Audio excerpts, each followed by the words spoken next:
The rain tapped endlessly on the dirty windows of the police station. Past midnight, Captain Harris, eyes red from sleeplessness, flipped through the thick file on his desk. Case number 777. All the victims shared one thing. They were found in abandoned districts, each chest marked with a strange, broken triangle and the same damp, cellar-like smell lingering nearby. Harris felt this time the next victim could be himself, as if the killer already knew each of his steps, waiting for him to fall into the trap prepared long before. On the fourth night, a report arrived of a missing female student named Claire. Without hesitation, Harris drove straight to the same forsaken neighborhood where all signs pointed. The street lay empty, the flickering lamps struggling against the foggy dark. Only the echo of his boots on the wet asphalt broke the heavy silence of the night. At the end of the alley, Harris noticed an iron door slightly open. A faint groan came from within, echoing like a warning from the depths of the darkness. He pushed the door, its hinges screaming. The air inside was suffocating, moldy. A weak light bulb swung, revealing rusty chains bolted into the damp wall. On the floor lay a torn notebook. Harris crouched, flipping it open. Inside were frantic sketches of triangles and the name Claire scribbled again and again. The sound of something scraping echoed. Harris froze, gripping his gun. The room's shadows twisted, and he felt unseen eyes staring from the darkness.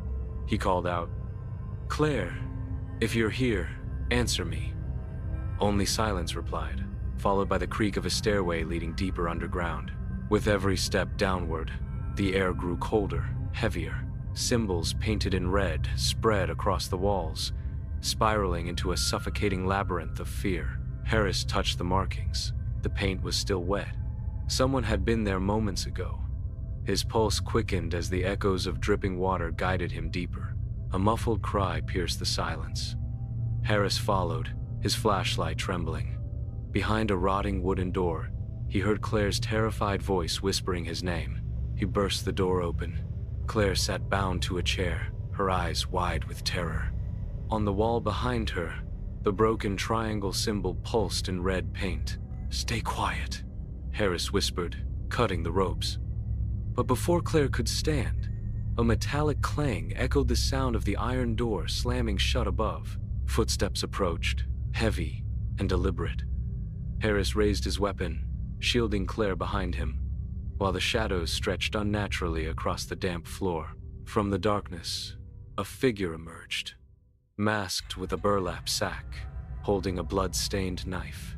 His silence was more terrifying than any scream could be. Harris shouted, "Police! Drop it!" But the figure tilted his head, almost amused, and carved the triangle symbol into the air with the blade. The bulb above flickered violently, plunging the cellar into strobing light and shadow. Harris fired, but the figure vanished into the darkness without a sound. Claire clutched Harris's arm, trembling. "He knew we'd come," she whispered. Harris, chest tight, realized case. Numb. 770. 7 had only just begun. Harris guided Claire cautiously through the cellar's labyrinth. The walls narrowed, suffocating them. Every step echoed, as though someone else followed closely behind. Claire's whisper trembled. "Why me? Why my name in that notebook?" Harris had no answer, only the heavy certainty that she was chosen for a reason. A sudden gust extinguished his flashlight. Darkness swallowed them whole. Harris held Claire tightly, his heart racing like a war drum in the void. When the light flickered back, symbols had spread across the wall, dripping red. Claire screamed, the paint oozing like fresh blood from invisible hands. Harris whispered, "It's not paint." His voice cracked. The walls seemed alive, veins pulsing under the symbols, each beat syncing with his own heart. Suddenly, a child's laughter echoed faintly, mocking. Claire clung tighter. Harris aimed his gun into the void, knowing bullets meant nothing against shadows. They reached a chamber where chains dangled from the ceiling. In the center lay a cracked mirror, reflecting not them but a masked figure behind them. Harris spun, gun raised, nothing there. Yet the mirror still showed the figure, standing closer now, its burlap mask stitched with fresh crimson thread. Claire sobbed. "He's real." Harris shattered the mirror with one shot. Glass rained, but the laughter returned, louder, echoing from the stone walls. Blood seeped from the cracks where shards fell. The ground trembled as if the building itself were alive, awakened by their intrusion into its secrets. Harris dragged Claire forward. The passage narrowed into a tunnel dripping with water. Rusty pipes moaned, sounding like voices chanting from the dark. Symbols glowed faintly on the wet bricks, pulsing as they passed. Claire touched one, and her skin burned instantly, leaving the mark branded into her palm. Her scream tore through the tunnel. Harris covered her hand, but the mark refused to fade. Instead, it pulsed in rhythm with the dripping water. Ahead, a staircase spiraled downward. Harris hesitated. The air reeked of rust and decay, and a dim red glow bled upward from below, beckoning them. The cellar's air grew dense, pressing on their lungs. Claire clutched Harris's coat, whispering, "They're watching us." The walls seemed to breathe around them. A mirror stood at the corridor's end, their reflections twisted, grinning cruelly, moving seconds out of sync, as though something else wore their skin. Claire screamed as her reflection stepped out of the glass, eyes black voids. Harris raised his gun, but the double's smile widened unnaturally. The double lunged, but Harris fired. Glass shattered, echoing endlessly. The reflection dissolved into mist, leaving Claire gasping, clutching her glowing marked hand. The corridor shifted again, twisting like a living maze. Doors appeared and vanished. Harris dragged Claire, determined not to lose her to illusions. At last, they stumbled into a vast chamber. In its center rose a black stone altar, covered with runes glowing faint red, pulsing like a heartbeat.